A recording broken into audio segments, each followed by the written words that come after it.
বন্ধুরা, আমরা তেলের বেরেল কেটে আমরা সবজি লাগাইছি। এই যে মরিচ গাছ লাগাইছি, এই যে দেখেন, এটা হচ্ছে এই যে এগুলো হয়েছে টমেটো গাছ, এটা মরিচ গাছ। তারপরে এই যে এটা হচ্ছে ধনিয়া পাতা।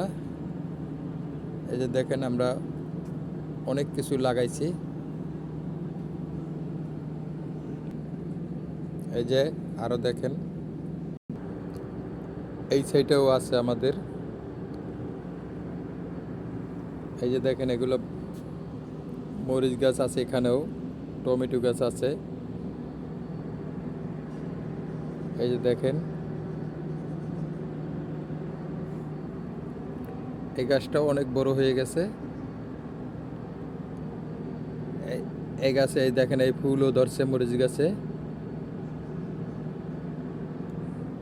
এটাই ফুল ধরছে।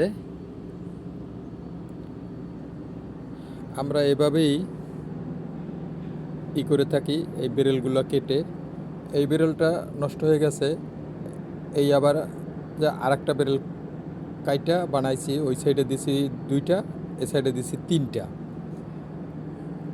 ভিডিওটা কেমন হলো একটু কমেন্টে জানাবেন।